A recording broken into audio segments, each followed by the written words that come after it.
ছাত্র সংগঠন তাদের প্যানেল থেকে কিন্তু বিভিন্ন ভাবে ওই যে ফাঁক ফোকর দিয়ে তারা নিজেদের লজিক দিয়ে তারা কিন্তু সেগুলো করছে।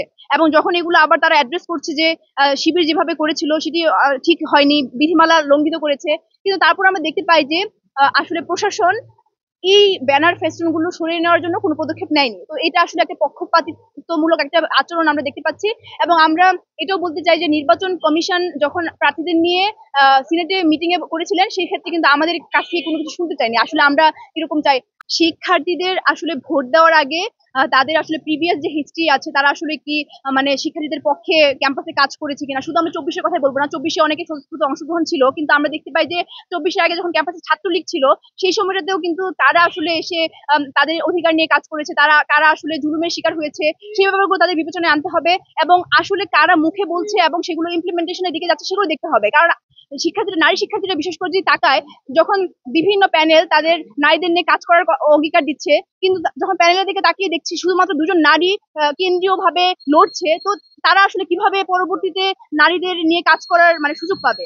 কিন্তু অন্যান্য প্যানেলের দিকে যখন আমরা তাকাবো, সেখানে যদি নারীদের রিপ্রেজেন্টেশন বেশি থাকে, আমার মনে হয় যে তাদের নারীদেরকে ওই প্যানেলটাকে চুজ করা উচিত। কারণ সেখান থেকে যদি নারীরা বের হয়ে আসে, তাহলে সেই নারীরা তাদের ভয়েস হবে, তাদের একটা শক্তি হবে, তাদের একটা পাওয়ার হাউস হবে। এবং ক্যাম্পাসে কিন্তু নারীরা একদমই নিরাপদ নয়, নারীদের অনেক সমস্যা আছে।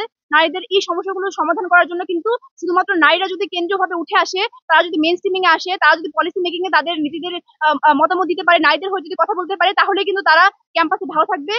কেউ যদি মানে বুলি আউড়িয়ে কথা বলে, আবার এখানে আবার কিছু মানুষ যারা স্বতন্ত্রভাবে দাঁড়িয়ে বলছে তারা হচ্ছে অরাজনৈতিক, তাদেরকে ভোট দেওয়া উচিত, মানে এই লজিকের বিরুদ্ধে গিয়ে আমি যদি বলি, মানে তারা আসলে ডাকসুই তো সব থেকে বড় একটা রাজনৈতিক কাজ। মানে ডাকসুতে প্রতিদ্বন্দ্বিতা করা একটা রাজনীতি করা, সেখানে সে এসে বলছে সে অরাজনৈতিক, কিন্তু সে তো অনেক বড় রাজনীতিটা অলরেডি করে ফেলেছে। সে যখন ডাকসুর ভিপি পদে নিজেদেরকে প্রার্থী ঘোষণা করেছে, তখন সে রাজনীতিটা করে ফেলেছে। তো এখন সে এসে যখন বলছে সে অরাজনৈতিক, এটা কিন্তু মামুলি বাদ। এটা শিক্ষার্থীদের বুঝতে হবে, সাধারণ শিক্ষার্থীদের বুঝতে হবে, মেয়েদেরকে বুঝতে হবে। কারণ মেয়েদেরকে কিন্তু ব্রেন ওয়াশ করা অনেক বেশি ইজি। বিভিন্ন ভাবে কিন্তু শিবির সিটি করার চেষ্টা করছে। ছাত্রদল কিন্তু অনেক মুখে ভালো ভালো কথা বলছে, এই ভালো ভালো কথা কিন্তু ছাত্রলীগও বলতো। তো এটা মেয়েদের মাথায় রাখতে হবে, কারণ মেয়েদের ভোটটা অনেক বেশি ইম্পর্টেন্ট। এবং তারা আসলে কোন রিপ্রেজেন্টেটিভ সিলেক্ট করছে সেটাও কিন্তু ইম্পর্টেন্ট। কারণ হচ্ছে তাদের সংখ্যা কিন্তু ছেলেদের সংখ্যার মতো হয়ে যাচ্ছে। সামনের দিকে তাদের যদি হিউজ লেভেলের রিপ্রেজেন্টেশন যদি কেন্দ্রীয় সংসদে হল সংসদে না উঠে আসে, তাহলে কিন্তু তাদের হয়ে কথা বলার কেউ থাকবে না। দেখবো যে হচ্ছে তারা যখন বাইরে বের হবে, ওয়েস্টার্ন পরে বাইরে বের হবে, তাদের উন্নয়নে টানাটানি করছে। তারা যখন হিজাব পরে আপনার ইয়া দিতে যাবে, প্রেজেন্টেশন দিতে যাবে, তখন সেখানে হেনস্থার শিকার হচ্ছে। এই ধরনের ক্যাম্পাস আমরা আবারও দেখতে পাবো।